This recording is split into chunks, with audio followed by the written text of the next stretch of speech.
கர்த்தருடைய பரிசுத்த நாமத்திற்கு ஸ்தோத்திரம். இன்னைக்கு நம்முடைய செய்தியுடைய ஆதாரமான வசனம் கொலோசியர் 2வது அதிகாரம் 4வது வசனம்.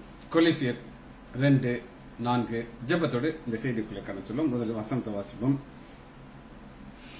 யோசனையில் பெரியவரே ஆராதனை ஆராதனை, செயல்களிலே வாழவரே ஆராதனை ஆராதனை, ஓசானா உன்னத தேவனே ஓசானா ஓசானா ஓசானா ஓசானா ஓசானா ஓசானா, கண்மணி போல் காப்பவரே ஆராதனை ஆராதனை, கழுகு போல சுமப்பவரே ஆராதனை ஆராதனை, ஓசானா உன்னத தேவனே ஓசானா ஓசானா ஓசானா ஓசானா ஓசானா ஓசானா, சிலுவையினால் மீட்டவரே ஆராதனை ஆராதனை, சிறகுகளால் மூடுபவரே ஆராதனை ஆராதனை, ஓசானா உன்னத தேவனே ஓசானா ஓசானா ஓசானா ஓசானா ஓசானா ஓசானா, வழி நடத்தும் விண்மீனே ஆராதனை ஆராதனை, ஒளி வீசும் விடிவெள்ளியே ஆராதனை ஆராதனை, ஓசானா உன்னத தேவனே ஓசானா ஓசானா ஓசானா, தேடி என்னை காண்பவரே ஆராதனை ஆராதனை, தினம் தோறும் திட்டுபவரே ஆராதனை ஆராதனை, ஓசானா உன்னத தேவனே ஓசானா ஓசானா ஓசானா, பரிசுத்தரே படைத்தவரே ஆராதனை ஆராதனை, பாவங்களை மன்னிப்பவரே ஆராதனை ஆராதனை, உறுதியான அடித்தளமே ஆராதனை ஆராதனை, விலை உயர்ந்த மூளை கல்லே ஆராதனை ஆராதனை. இயேசுவின் நாமத்தினாலே ஜெபங்களின் பிதாவே, ஆமென். கர்த்தருடைய பரிசுத்த நாமத்திற்கு ஸ்தோத்திரம். முத்து முருகன் பிரதர் பிரைசலர். கொலோசியரை நம்ம தியானித்துக் கொண்டிருக்கிறோம். நிருபம் 2வது அதிகாரம் 4வது வசனத்தை வாசிக்கிறோம். ஒருவனும் நய வாசனைப்பினாலே உங்களை வஞ்சியாதபடி இதை சொல்லுகிறேன். இந்த கிறிஸ்தவ சபைக்குள்ள வந்தாச்சு. ஒரு ஓட்டத்தை ஓடுறோம். அந்த ஓட்டத்தை ஓடுறதுக்கு முன்னாடி இவங்க விக்கிரகத்தில் இருந்தாங்க. இந்த விக்கிரகத்தில் இருந்து அவங்க ஆண்டவராக இயேசு கிறிஸ்து வந்திருக்காங்க. இங்க முத்து முருகன் இருக்காரு, கவிதாஸ், இதெல்லாம் விக்கிரகத்தில் இருந்து வந்தாங்க. ஆனா இப்ப ஜீவனுள்ள தேவனை நோக்கி பார்த்து போயிட்டு இருக்காங்க. சாத்தான் சும்மா இருப்பானா? சும்மா இருக்க மாட்டான். அவன் என்ன செய்வான்? ஏமாற்ற பார்ப்பான், வஞ்சிக்க பார்ப்பான். வஞ்சிக்கும் போது, சத்துரு வஞ்சிக்கும் போது ஒரு மனிதனுடைய நிலைமை எப்படி ஆகுது, அது எப்படி விழா போயிடும். இதான் இந்த வசனத்தை வாசிக்கிறேன். ஒருவனும், இந்த ஒருவன்ல நீங்க சாத்தானா போட்டுக்கலாம், யாருனாலும் போட்டுக்கலாம். நய வசப்பினா வசனிப்பு. நய வசனிப்புனா ஒரு சிலர் என்ன சொல்லுவாங்கன்னா, இயேசு கிட்ட வந்தாச்சா எல்லாம் சரியா போயிடும். இன்னும் அப்படி கிடையாது. அது நய வசனிப்பு.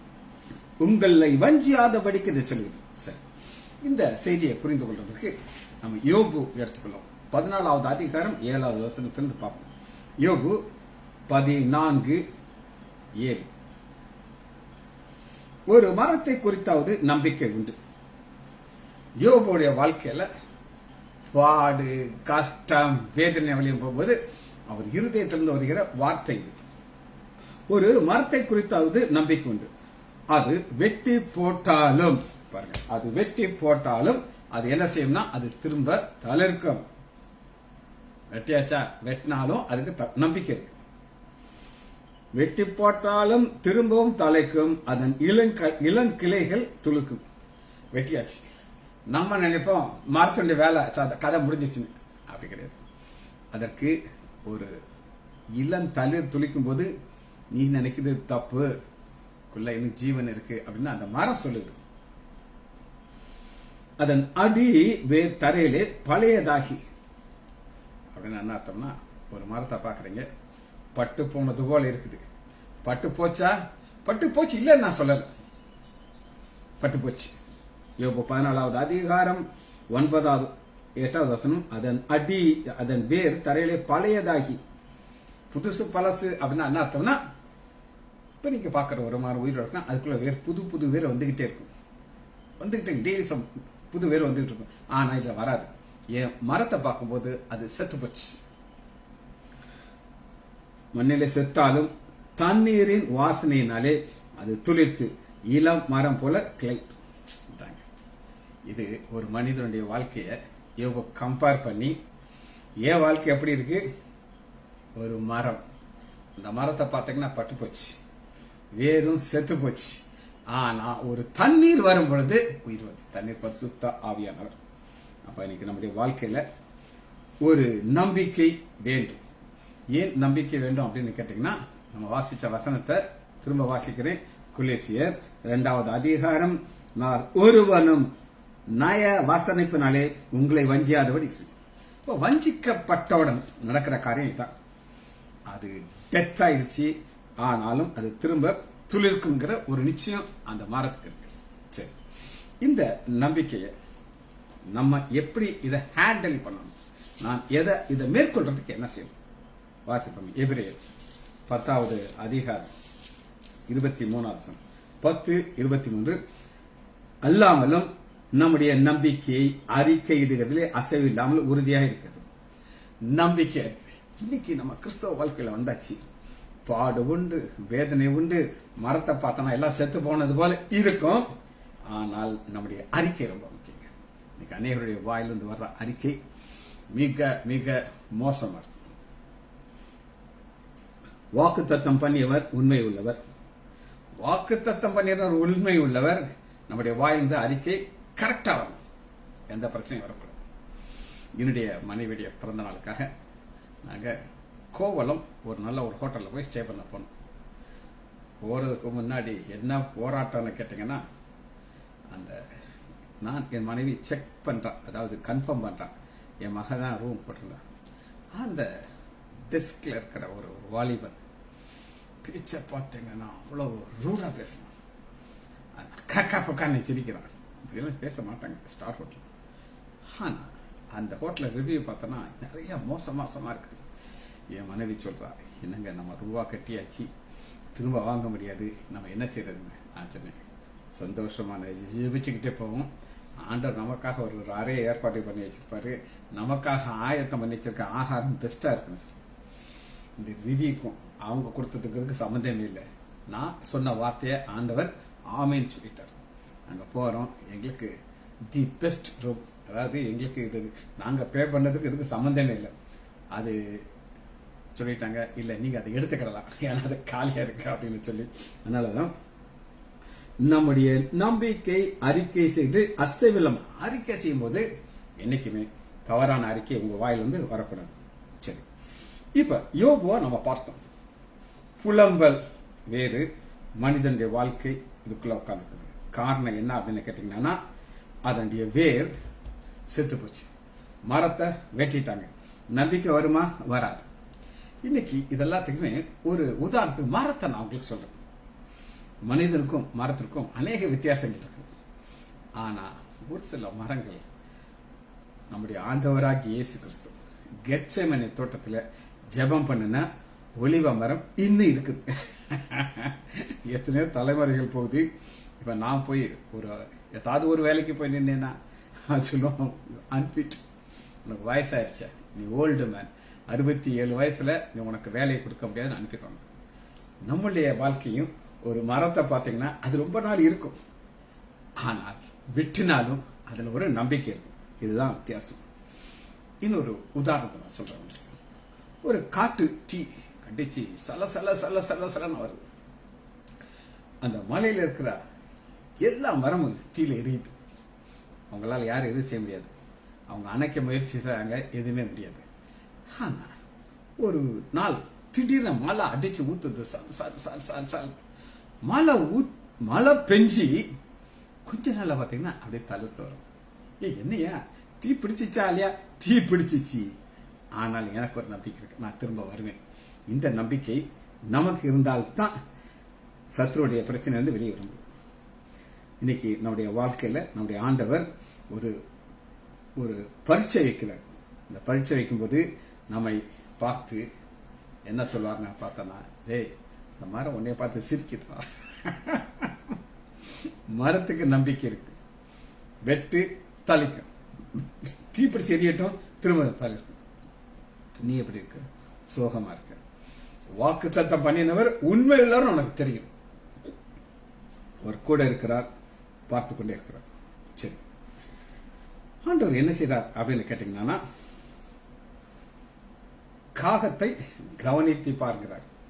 ஏன் காகத்தை கவனித்து பார்க்க சொல்லுகிறார் அப்படின்னா, அது கவலைப்படாதுங்க. என்னைக்காவது ஒரு காக்கா கவலைப்பட்டு நம்மள மாதிரி சோகமா உட்காந்துருக்கோம் இருக்காது. அது கான்னு கத்திக்கிட்டே போகும். அதுக்கு ஆண்டவர் ஆகாரத்தை போஷித்து கொண்டே இருப்பாரு. அது ஜாலியா இருக்கும்.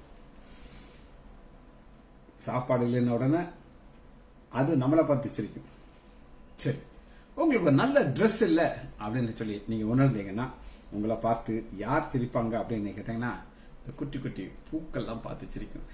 என்னையா நீ இப்படி சுகமா இருக்க, எங்களுக்கு பாரு என்ன அழகு கலர் ட்ரெஸ் ஆண்டவர் கொடுத்திருக்கிறாரு, நீ ட்ரெஸ்ஸுக்காக நீ அழுதுட்டு இருக்க அப்படின்னு சொல்லி நல்லா கேட்டுக்கோங்க.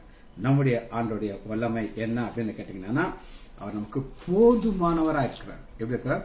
போதுமானவர் அப்படின்னா என்ன அர்த்தம்னா, எனக்கு என் தேவைகளை அவருக்கு தெரியும். என் தேவை என்னன்னு அவருக்கு தெரியும். அந்த தேவையை தர அவர் வல்லவரா இருக்கிறார். சரி, நம்முடைய வாழ்க்கையை கம்பேர் பண்றதுக்கு பழைய ஏற்பாட்டிலிருந்து ஒரு சம்பவத்தை நான் உங்களுக்கு காட்ட போகிறேன். எடுத்துக்கொள்ளணும். நியாயாதிபதிகள் எடுத்துக்கொள்ளுங்க. 8வது அதிகாரம் 28. நியாயாதிபதிகள் 8:28.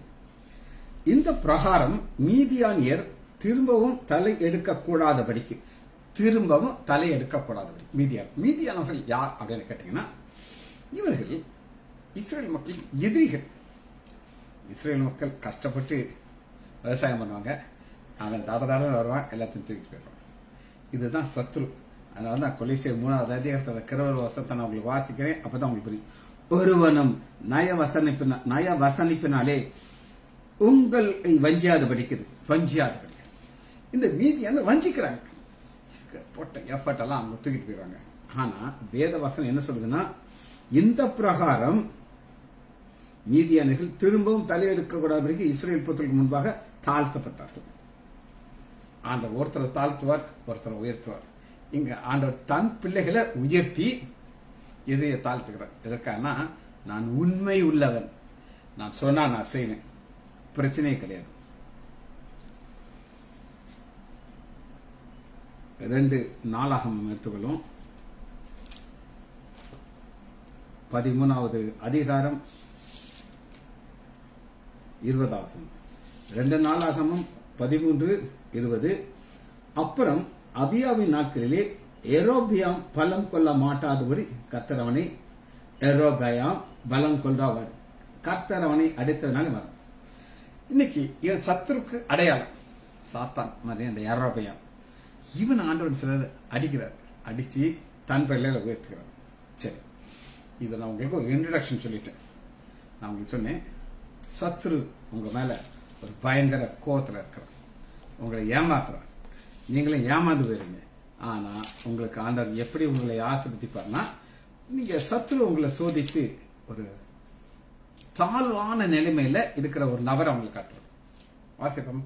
மீகா எடுத்துக்கொள்ளுங்க. 7வது அதிகாரம் 8வது வசனம். மீகா 7:8 பக்கம் 1080. வாசிப்போமா. என் சத்துருவே.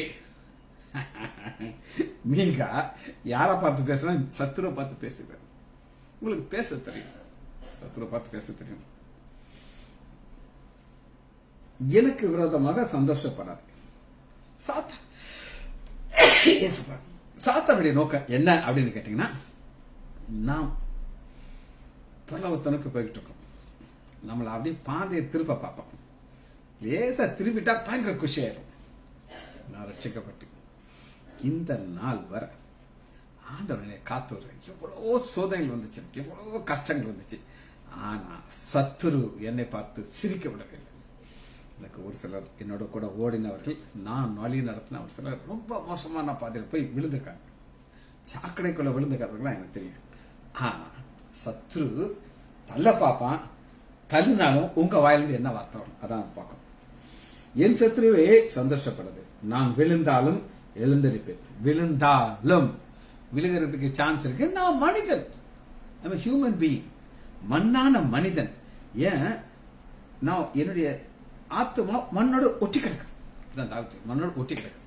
அது இழுத்துக்கிட்டே இருக்கும். நான் விழுந்தாலும் எழுந்திருப்பேன். நான் இருளிலே உட்கார்ந்தாலும் கர்த்தர் எனக்கு வெளிச்சம்.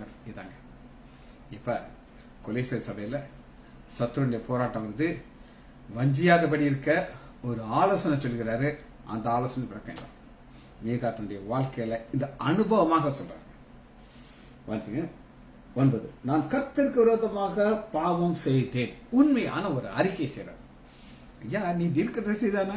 தீர்க்கதரிசி தான். நான் மனுஷன் ஐயா, தப்பு பண்ணிட்டேன் ஒத்துக்கொள்கிறேன். அவர் எனக்காக வழக்காடி.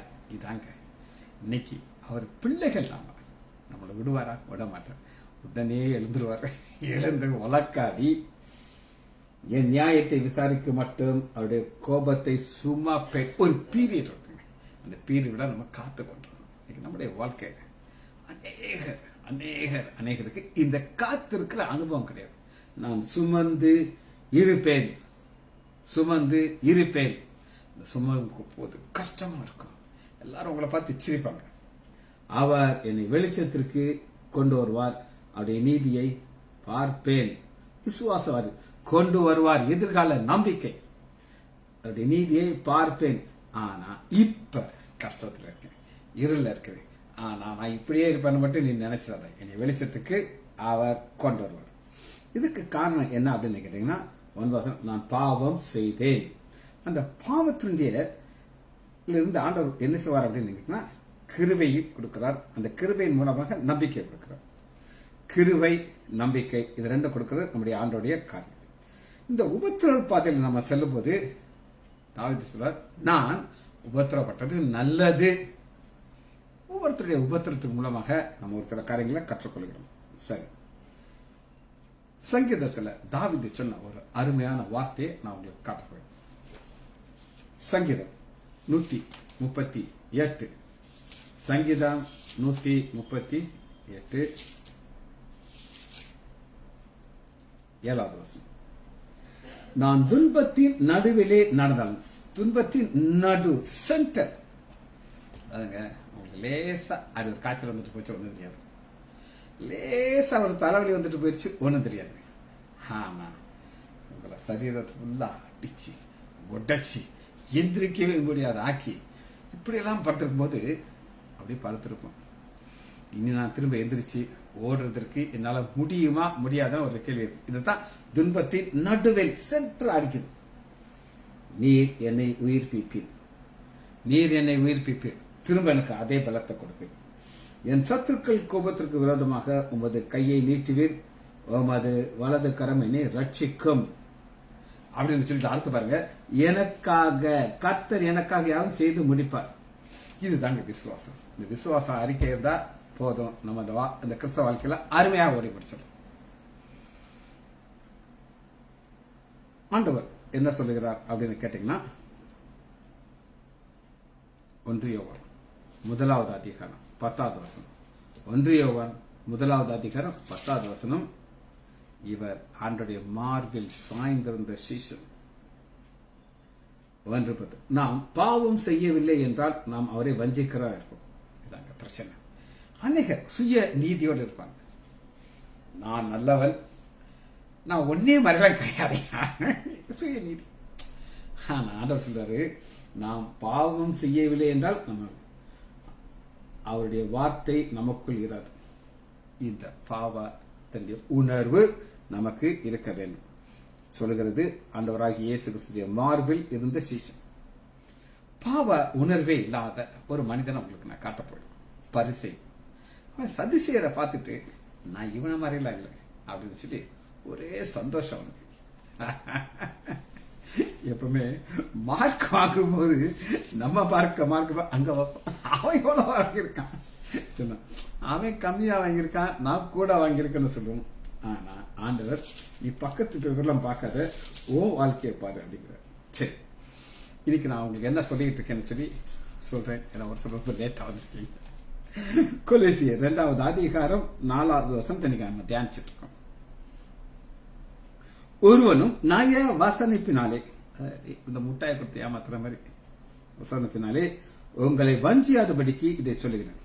வஞ்சிக்கப்பட்ட மனிதன் எப்படி இருந்தா நான் உங்களுக்கு காமிச்சிட்டேன், வஞ்சிக்கப்பட்ட காரணத்தை காமிச்சிட்டேன். இந்த கம்பாரிசன்கிற ஒரு இடத்துல ஏமாந்து போயிட்டார். லூக்கா 14வது அதிகாரம் 10வது வசனம் நமக்கு எல்லாருக்கும் தெரிஞ்ச காரியம் தான். இது என்ன நம்ம பார்க்க போகிறோம் அப்படின்னு கேட்டீங்கன்னா, சுயநீதி. சுயநீதி என்ன அப்படின்னு சொன்னா, இங்க பாருங்க, இந்த வசனத்தை நான் உங்களுக்கு விளக்கமா வாசிக்க போறேன். 2 பேர் இருக்காங்க. இப்ப 2 பேர் ஜெபம் பண்ணிட்டு இருக்காங்க. 13வது வசனம், ஆயக்காரன் தூரத்துல நிக்கிறான். தேவாலயத்தை விட்டுட்டு தூரமா நிக்கிறான். ஆனா பரிசேயன் எங்க இருக்கிறான் பாருங்க, தேவாலயத்துக்குள்ள இருக்கான். இந்த பொசிஷன் ரொம்ப முக்கியம். இப்ப இவன் பண்ற ஜெபத்தை ஆண்டவர் கேட்டுட்டு அவரால் உள்ள இருக்க முடியும். எங்க உள்ள ஆலயத்துக்கு அவரை வெளியே வந்துடுறாரு. கவனமா வாசிச்சா புரியும். 2 மனுஷர் ஜெபம் பண்ணும்படி தேவ ஆலயத்திற்கு போனார்கள். ஒருவன் பரிசேயன் உள்ள வந்துட்டான், தேவ ஆலயத்துக்குள்ள வந்துட்டான். உள்ள வந்திருக்கும் பொழுது ஆண்டவரும் பக்கத்துல நிக்கிறார். அதனால தேவாலயத்தில் நிற்பாரு.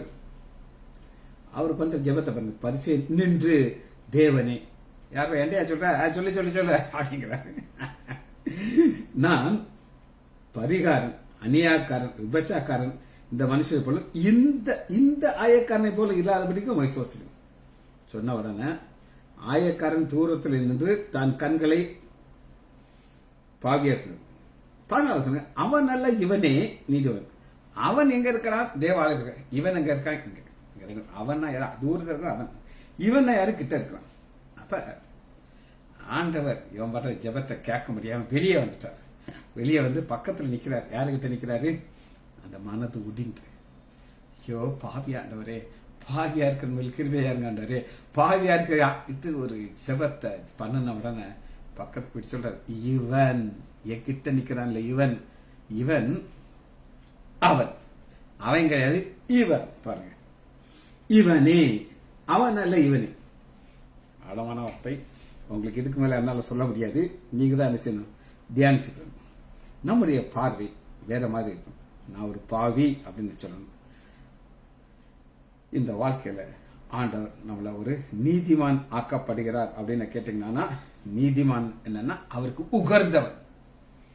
சாத்தவனை ஏமாத்துவான், பிரச்சனை இல்லை. நான் உன்னை எப்படி பார்க்கிறேன், இதான் முக்கியம். பிள்ளைகளை நம்ம உணரணும், நம்பிக்கை நம்ம கொடுக்கணும். சரி, லூக்கா 5வது அதிகாரம் 8வது வசனத்தில் பேதுரு நான் உங்களுக்கு காட்டேன். பேதுருடைய உணர்வு என்ன அப்படின்னு கேட்டீங்கன்னா, 5:8, சீமோன் பேதுரு அதை கண்டு, எதை கண்டு, ஒரு அற்புதத்தை பார்க்கிறார். ராத்திரி முழுவதும் எஃபர்ட் பண்றாரு. ஒரு மீன் கூட கிடைக்கல. நாங்க ஒரு கோவளத்துக்கு போயிருந்தோம். அங்க ஒரு போட்டை, பெரிய போட்டு, நிறைய மீனை கொண்டாடுறாங்க. நாங்களும் என் மனைவி உள்ள போய் ஊத்து பார்த்தோம். அது என்ன மீன், சால மீன், நெத்திலி மீன். இது 2 மீன் தான். இந்த சால மீன் என் மனைவி எல்லாம் வச்சா. மீனோடைய வாழ்கிறவ சேட்டா, இங்க பாருங்க, இந்த சாலமணி இப்படி கொண்டு விரல் சைஸ்ல இருக்கு அப்படின்னு சொல்லிட்டு கக்க போக நித்திரிமனு சாலமனுக்கு விலை கம்மி. அப்ப அங்க நைட்டு ஃபுல்லா எஃபர்ட் எடுத்துட்டு இதை பார்த்த உடனே அந்த சைஸை பார்த்த உடனே ரொம்ப சிக்காயிருப்பாங்க. அப்படித்தானே. ஆனா இங்க நம்ம பாக்குறோம் 2 படகு. சீமோன் பேதுரு அதை கண்டு இயேசுவின் பாதத்தில் விழுந்து, ஆண்டவரே, நான் பாவியான மனுஷன், நீர் என்னை விட்டு போக வேண்டும். நான் பாவியான மனுஷன். இவன் தன்னை ஒரு பாவியாக உணர்றான். பரிசேயன் அப்படி கிடையாது. நான் பெரிய ஆள் ஆண்டவரே, என்னைய விட ஒரு சூப்பரான ஒரு ஆளை பார்க்க முடியாது அப்படின்னு சொல்லி. இது எதிர்காலத்திலேயே நம்பிக்கை ஆண்டு கொடுக்கிறார். என்ன நம்பிக்கை கொடுக்கிறார்னா 10வது வசனம், பிரதியுத்தரமாக, சீமோனே, பயப்படாதே, இன்னுவதில் நீ மனுஷனை பிடிக்கிறவனா இருப்பார். மனுஷனை எதிர்காலத்திலே நம்பிக்கை கொடுக்கிறார். நம்மளுடைய வாழ்க்கையில எதிர்காலத்தின் நம்பிக்கை அப்படின்னு நமக்கு ஒண்ணு வேணும் அப்படின்னு நீங்க எதிர்பார்த்தீங்கன்னா உங்களுடைய சாத்தான் நம்மளை வஞ்சிருக்க. இப்ப ஆண்டவர் பார்த்து சொல்றாரு, ஆண்டவரே, நான் பாவியான மனுஷன். அவர் சொன்னாரா? சொல்லல. ஆனா எப்ப அந்த ஒரு உணர்வு வருதோ, சரி. கெட்ட குமாரனுக்கு ஒரு எதிர்பார்ப்பு இருந்துச்சு. என்ன எதிர்பார்ப்பு இருந்துச்சு? சாப்பாடு கிடைக்கும். ஆனா அப்படி சாப்பாடு கிடைக்கும், அது வேலைக்காரர்களுடைய சாப்பாடு கிடைக்கும் அப்படின்னு வந்தவனுக்கு ஒரு எதிர்காலத்தை கொடுக்கிறார். என்ன எதிர்காலத்தை கொடுக்கிறார்னா, அவர் கூடவே வைத்துக் கொள்கிறார். சிறுவையிலே தொங்கிக் கொண்டிருக்கிற கள்ளன் என்ன சொல்லுகிறான் அப்படின்னு கேட்டீங்கன்னா, ஆண்டவரே, எனக்கு ஒரு நம்பிக்கை தேவை. நீர் திரும்ப வருவீர் ஆண்டவரே. அப்ப என்னை நினைத்தரும். எதிர்கால நம்பிக்கை. எதிர்கால நம்பிக்கைய நமக்கு வரக்கூடாதபடி சாத்தான் எப்படி முயற்சி செய்வான்னு பாத்தீங்கன்னா 4வது வசனம், கொலோசியர் 2:4 தான் கீ வசனம். ஒருவனும் நய வசனிப்பினாலே உங்களை வஞ்சியாதபடி. அந்த ஏமாந்துட்டா எதிர்கால கிடையாது, எதிர்கால நம்பிக்கை கிடையாது. ஆனா நம்மளுடைய வாழ்க்கையில எதிர்கால நம்பிக்கை நமக்கு தேவை. இதான் மீகால் நம்ம பார்த்தோம், கீழே விழுந்தாலும் என்னை தூக்கி எழுப்பி கொண்டு வருவேன். சரி, யாத்ராகம் எடுத்துக்கொள்ளுங்க. 1வது அதிகாரம் 14வது வசனம். யாத்ராகமம் 1:14. சாத்தான் எகிப்தில் இருக்கிற மக்களுக்கு கசப்பான அனுபவத்துக்குள்ள கொண்டு வர பாருங்க. சாந்து செங்கல்னாலும் வயல் வேலையினாலும் கசப்பாக்கினான். அவருடைய ஜீவனை கசப்பாக்கினார்கள். கசப்புனா என்ன அப்படின்னு கேட்டீங்கன்னா, உங்க வாழ்க்கையில எந்த சந்தோஷம் கிடையாது. நான் என் தம்பி நேரத்தை கொண்டு பேசிட்டு இருந்தோம். டேய், நம்ம வாயை திறந்த கூட எதையுமே சொல்லியிருக்கோம். ஆண்டவர் நம்மளை அப்படி ஆசீர்வதித்து வச்சிருக்க. எத்தனையோ ஹாஸ்பிட்டல்ல வெளியில போர்டு வச்சு அட்வர்டைஸ்மெண்ட் கொடுத்து என்னென்னமோ பண்றாங்க பேஷண்ட்டை உள்ள கொண்டு வர்றதுக்கு. ஆனா நமக்கு பேஷண்ட் வந்துகிட்டே இருக்காங்க. நல்ல மனுஷக்கூட தயவு செய்து யாருனாலும் வாயை திறந்து எதுவுமே பேசிடக்கூடாது. அது ஒரு சந்தோஷமான மகிழ்ச்சியான வாழ்க்கை. அதுக்கு ஆப்போசிட். இப்படிதான் அவர்கள் என்ன செய்யறாங்க? கொடுமையாக நடத்தினார்கள். கொடுமையாக நடத்தினதுனால அவருடைய வாழ்க்கை என்ன மாறினா, 3வது அதிகாரம் யாத்ராகமம் 3:7. அப்பொழுது கர்த்தர் எகிப்திலே என் ஜனத்தின் உபத்திரவத்தை பார்க்கவே பார்த்து.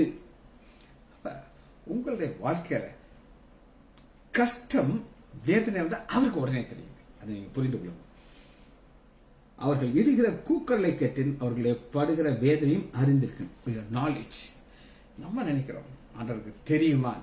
தெரியும். உங்களுக்கு எப்ப தெரியுதோ அதற்கு முன்னாடியே அவருக்கு தெரியும். அதனாலதான் என்னுடைய பிரச்சனையை அவருக்கு உறுதியாக தெரியும். ரைட்.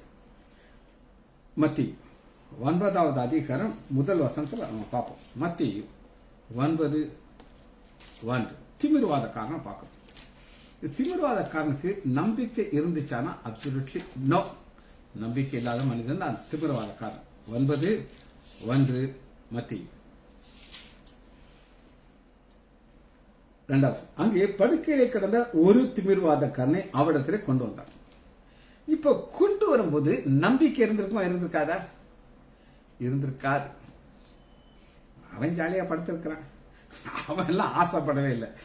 இயேசு அவர்களுடைய விசுவாசத்தை கண்டு, அவனுடைய விசுவாசம் கிடையாது, அவன் ஜாலியா படுத்திருக்கான். அப்படி படுத்திருந்தாலும் அவனுக்கு ஃபர்ஸ்ட் ஆண்டவர் பாவத்தை மன்னிக்கிறார். உன் பாவங்கள் உனக்கு மன்னிக்கப்பட்டது என்றார். 7. உடனே அவன் எழுந்து தன் வீட்டுக்கு போனான். ஆண்டவர் ஒரு பாவத்தை மன்னிக்கிற ஆண்டவரா இருக்கிறார். ஏன் பாவம் மன்னிக்கப்படணும்? இதான் அண்டர்லைன் காஸ். ஒரு ஃபீவர் ஒருத்தன் வர்றான், P650 மாத்திரை கொடுத்தா காய்ச்சல் குறையும். ஏன் குறையாது? ஆனா அது டைபாய்டு காய்ச்சலா, மலேரியா காய்ச்சலா, இல்ல எங்கேயாவது ஒரு இன்ஃபெக்ஷன் இருக்கா? அந்த இன்ஃபெக்ஷனால காய்ச்சல் வந்திருக்காங்கன்னா அந்த டாக்டர் கொஞ்சம் பிரில்லியண்டா யோசிச்சு, இந்த மாதிரியா உன் காலில் சலை வச்சிருச்சு, இங்க வர பதலை கட்டிச்சு உனக்கு, அப்ப நான் ப்ராப்பர் ஆன்டிபயோட்டிக்ஸ் கொடுத்தா தான் சரியாகும்.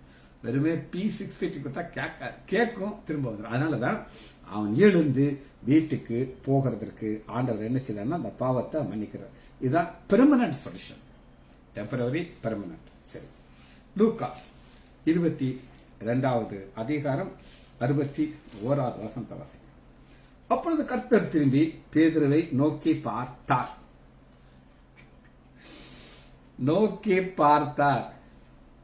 ஏன் நோக்கி பார்த்தார் அப்படின்னு கேட்டீங்கன்னா, அவன் 3வது முறை மறுதளிச்சாச்சா, அப்ப அவருக்கு இனி அடுத்து அவரால் பார்க்க முடியாது. ஏன் பார்க்க முடியாதுன்னு கேட்டீங்கன்னா 64வது வசனம், லூக்கா 22:60. அவருடைய கண்களை கட்டி, ஏன் கண்களை கட்டுறதுக்கு முன்னாடியே பேதுருவை பார்த்தார்னா 3 தடவை மறுதளிச்சிட்டார். அப்ப அந்த 3 தடவை தான் நீ மறுதளிக்கணும், 4வது தடவை கிடையாது. 3 தடவை தான் நீ மறுதளிப்பு. 3 முறை நீ பாருங்க.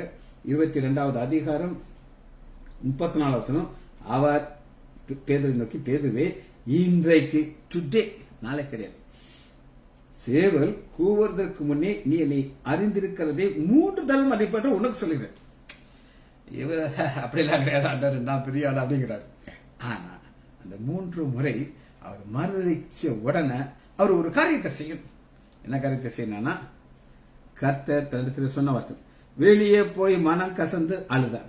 மனம் கசந்து அழுகிறதற்கு என்ன தேவைன்னா டைலாக்லாம் தேவை. ஆண்டோட ஒரு பார்வை மட்டும் போதும்.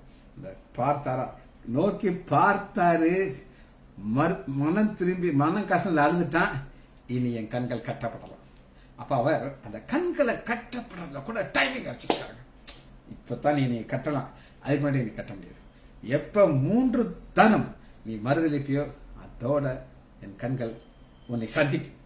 எப்ப என் கண்கள் சந்திச்சுச்சோ அன்னைக்கு பிரச்சனை முடிஞ்சிருச்சு. இந்த பேதுவை தான் அவர் சொல்றாரு, நீ என் ஆடுகளை மேய்ப்பாயாக. எதிர்காலத்தின் நம்பிக்கை. எப்ப ஆடுகளை மேய்க்க முடியும் அப்படின்னு கேட்டீங்கன்னா ஆண்டவர் அதை அனுமதிக்கணும். அதுல நமக்கு இருக்கு. சரியா? 1 பேதுரு 2வது அதிகாரம் 1 வசனம். 1 பேதுரு 2வது அதிகாரம் 1 வசனம். இப்படி இருக்க கர்த்தர் தயவுள்ளது நீங்கள் ருசித்து பார்த்தது உண்டானால் அற்புதம். சகல துர்க்கணத்தையும், சகல வித கபடுகளையும், வஞ்சகத்தையும், பொறாமையும், சகல புறங்களையும் ஒழித்து விட்டு நீங்கள் வளரும் படி. நம்முடைய இன்னைக்கு தியானிக்கிற வசனம் என்ன அப்படின்னு கேட்டீங்கன்னா, கொலோசியர் 2வது அதிகாரம் 4வது வசனம், ஒருவனும் நயவசனத்தினால் உங்களை வஞ்சியாதபடி. நயவசனத்தினால் வஞ்சியாம இருக்கணும்னா ஒன்ன செய்யணும், 2 செய்யணும். துர்க்குணத்தை எல்லாம் நம்ம விடணும், 3வது வளரணும். வளர்ந்தாத்தான் அடுத்து நீங்க ஏமாற மாட்டேன். ஒருக்கா ஏமாறுவீங்க, 2வது ஏமாற மாட்டேன். வளரும்படி புதிதாய் பிறந்த பொருள். ஒரு தடவை தான் நீங்க என்ன செய்யணும், ஏமாறலாம். அடுத்து ஏமாறாதற்கு ஆண்டவர் ஒரு பாதையை காமிச்சார். சரி, நீதிமொழிகள் 10வது அதிகாரம் 28வது வசனத்தை வாசிங்க. நீதிமொழிகள் 10:28 வாசிப்போமா? நீதிமான்களின் நம்பிக்கை மகிழ்ச்சியாகும். இவர் நீதிமானா? அவன் நீதிமான் தான், ஆலயத்துக்குள்ளதான் இருக்காரு. ஆனா ஏமாந்துறாரு. ஆனா ஏமாந்தலப்பா, நீ எங்கிட்ட வா, உன் ஏமாற்றத்தை நான் எப்படி மாற்றுவேன் அப்படின்னு கேட்டீங்கன்னா, நம்பிக்கை மகிழ்ச்சி. நம்பிக்கையும் மகிழ்ச்சியும் நமக்கு கிடைக்கும் பொழுது ஆண்டவர் எப்படி நம்மளை காப்பாற்றுவார் அப்படின்னு கேட்டீங்கன்னா, சங்கீதம் 37வது அதிகாரம் 20. அவன் விழுந்தாலும் தள்ளுண்டு போகுது. விழுவானா? விழுவான், ஏன் விழ மாட்டான்? பேதர் விழுந்தாரா? விழுந்தாரு. ஆனா ஆண்டவர் டைமிங்க வச்சு தன் கண்கள் கட்டப்படுறதுக்கு முன்னாடி 3ஆம் முறை பார்த்தாரா? முடிஞ்சிச்சு. அவர் அதுக்கப்புறம் நிருபங்களை எழுத ஆரம்பிச்சார். சபையை உருவாக்க ஆரம்பிச்சார். அவன் அது யாரா இருந்தாலும் சரி, விழுந்தாலும் தள்ளுடுவது கர்த்தர் தமது கையினாலே அவனை தாங்குவார். தாங்கிறது அவர் வேலை. காரணம், அவர் உண்மை உள்ளவர். இது நம்முடைய மன மகிழ்ச்சியாக போகும். ஒரு நபரை பார்த்துட்டு நம்ம இந்த செய்தியை முடிக்க போயிடும். அப்போஸ்தலர் எடுத்துக்கொள்ளுங்க, 14வது அதிகாரம். பவுல்ல என்ன செய்தார்கள் அப்படின்னா 14-19 அப்போஸ்தலர். பின்பு அந்தியோகிலிருந்து வந்த யூதர்கள் சிலர் யூதர்கள் ஜனங்களுக்கு போதனை பண்ணி பவுலை கல் எறிந்து